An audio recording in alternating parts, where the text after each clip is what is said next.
ए धनिया अरे तनी हेने आवा हो। सुना सुना ऐसा न कि हम जाती अब खेते आई गोरू बछरू के चारा पानी दे दिया टाइम से आ देखा कौनो कुकुर बिलार दुआरी में ना घुसे आ वही खेमटाव लेके या लाली लिपस्टिक पाउडर लगा के आ वही कटनी भी होई वही सटनी भी होई। हम जातानी चूना धनी जात बाड़ी करे हम कटनिया आए है करे हम कटनिया हो ले हले आई हलिया खेतवा आम के चटनिया हो।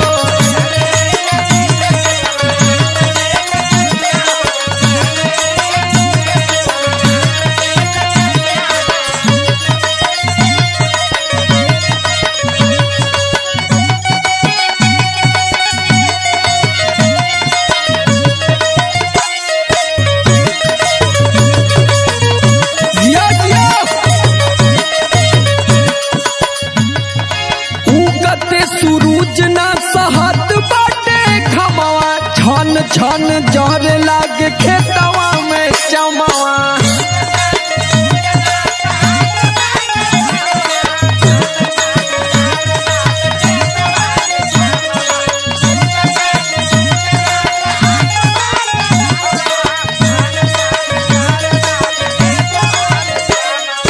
उगते सूरज ना सहत बाटे घमावा छन छन गरे लागे खेतवा में चमावा भूखे पेट होई नाई हम से खटनिया आए है हम से खटनिया हो निहले आई हलिया खेतवा आम के चटनिया हो।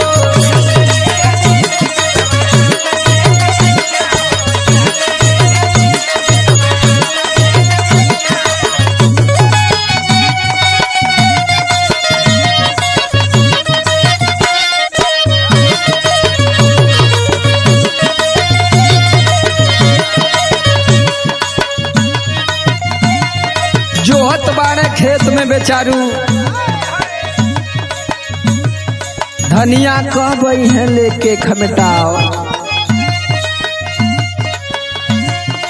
दूरे बाट खेत लेट कारी हो ना रानी खींचली है कुइया से ठंडा ठंडा पानी।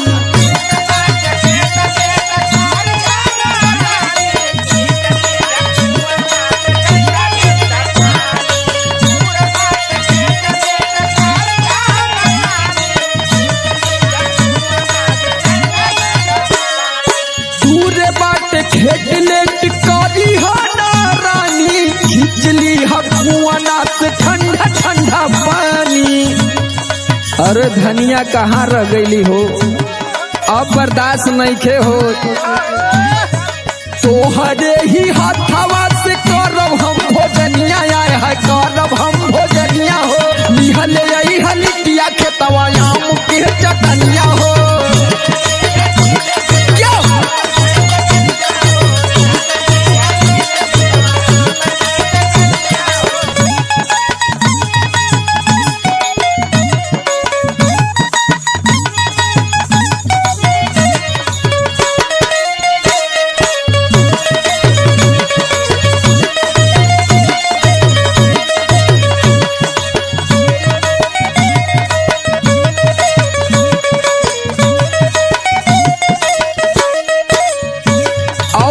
धनिया एक बात और ध्यान में रखी है करही में कमावा तू जाई है ना भूल हो भेज दी है टोनुआ बबी के स्कूल हो।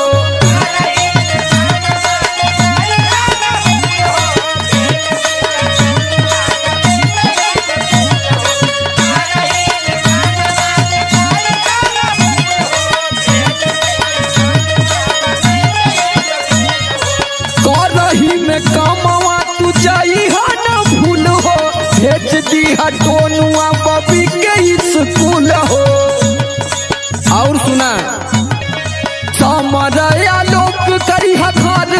जतनिया आए है घर के जतनिया हो लेह ले आई है लिपिया खेतवा आम के चटनिया हो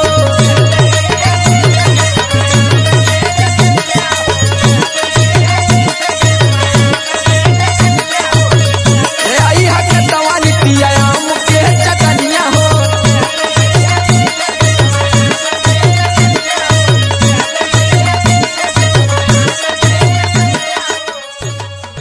हम अखिलेश कुमार भारती आप लोगों के गोड़ छुके गोड़ लगाता नहीं हमने के नया दूसरा म्यूजिक डांस प्रोग्राम आयल बैठे एकरा के ज़्यादा से ज़्यादा शेयर करी लाइक करी कमेंट में लिखी आप लोगों की वीडियो कैसन लागल।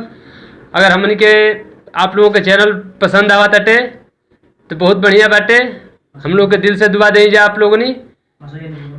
ये चैनल के नाम है मंसूरिया म्यूजिक वर्ड एकरा के यूट्यूब पे जाके और सब्सक्राइब करी जा। प्रणाम हम बादल बदले लोग गोर चुके प्रणाम करता नहीं हमारे वीडियो गाना दूसर का वीडियो आयल बा ज़्यादा से ज़्यादा लाइक के वजह से सब्सक्राइब करें एक से बढ़िया वीडियो लोग के मिली ज़्यादा से लाइक करी सब्सक्राइब करी शेयर करी।